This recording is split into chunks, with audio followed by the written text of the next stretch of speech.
Right, let's play a game of blitz chess. So 2149, good luck. Okay, that's kind of an invitation to switch to an e4 game. Okay, let's just develop. Maybe a4, maybe go through the center. Let's get the bishop out. So we'll give him a chance to play forward, which he does. I'm going to go forward myself as well.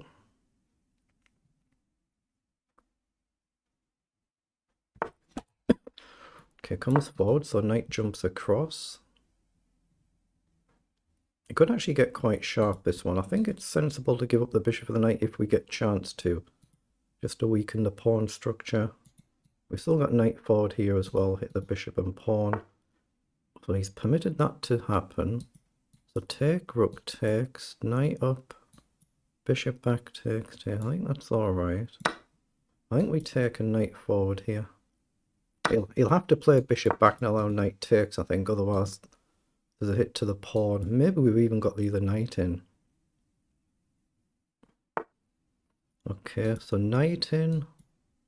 What does he do? Oh, he's got this knight up. So I need to take now. It's just whether I throw a check in or not. But there is this move, but pawn down with a discovery I just simply block right now. But he just got the annoying knight up. Maybe I'll throw a check in. Once I'm castled, easier to try and play in principle. Yeah, right now pawn down, knight will block. Otherwise we can then look to try and maybe go forward instead of backwards. Okay, that's what he's gone for. I want to still be able to castle.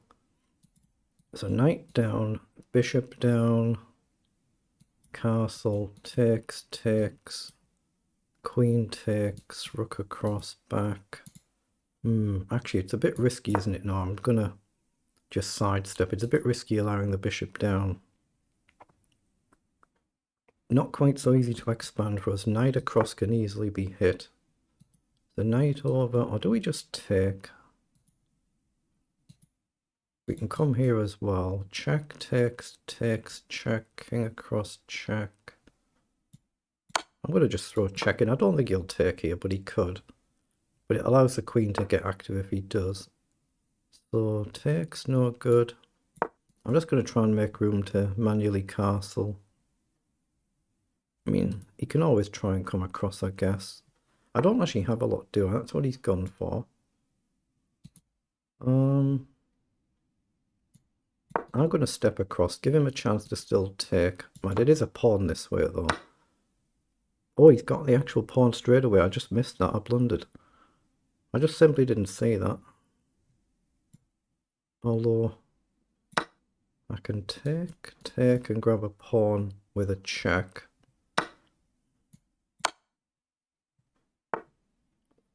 Okay, so check up. So let's go rook across, threaten check and check. I did actually blunder there. I simply missed that pawn was hanging, but if I get king up, it might turn out to be okay, just because of that lack of king safety early on.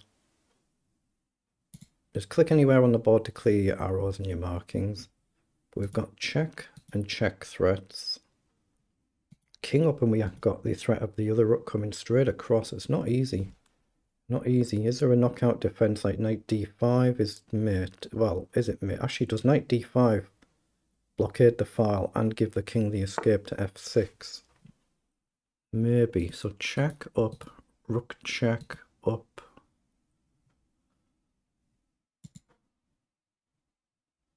I'll do a check here. No, it's got to be right here. But I think I step up first and activate the rook. Check. No, just check and then check. Cleanly winning. Wins the queen at least, does it not? Oh, can he block? Again, I've just completely missed that.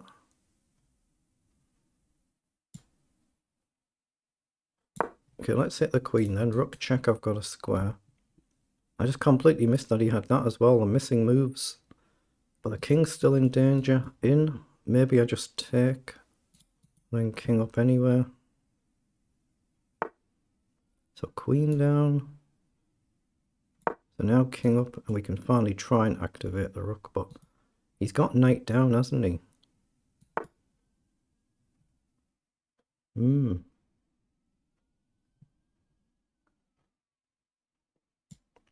going to hit the queen and see where the queen wants to go. I'm trying to activate the rook with tempo. Not easy.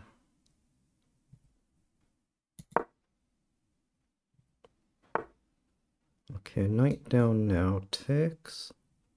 I don't think I need to. Let's threaten to come back up. But now the king's got a nice square.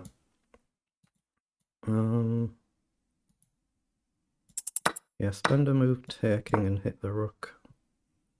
Now we do actually threaten to capture. Oh, that should be winning now.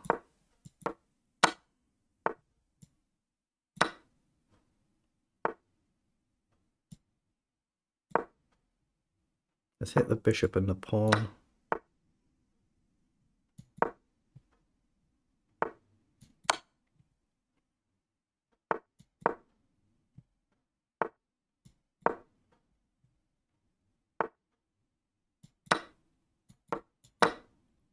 Just playing the clock at the very end there. Wow, yeah, because I gave up the queen, the eval bar has changed at the end, of course, but I was just playing the clock as aware of the time. So let's see how we played this one in engine language then. Right, I'll flip the cameras round, so we'll just get the game.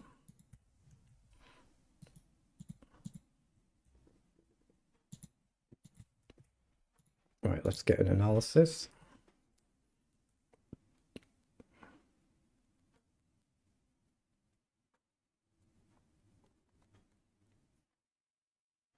Yeah, so we're completely winning there. I gave up the queen deliberately at the end just because my opponent was really low on time. But I was getting very low on time as well, so I just played a deliberate sack because there was just a few tenths of a second left, so I'm not bothered about a technical blunder there. But we were definitely a lot worse early on, so we'll just see where it flipped. But that last blunder at the end obviously was something I played deliberately, so it'll skew the figures up somewhat, but that's just chess. This is Stockfish 17 running this one now.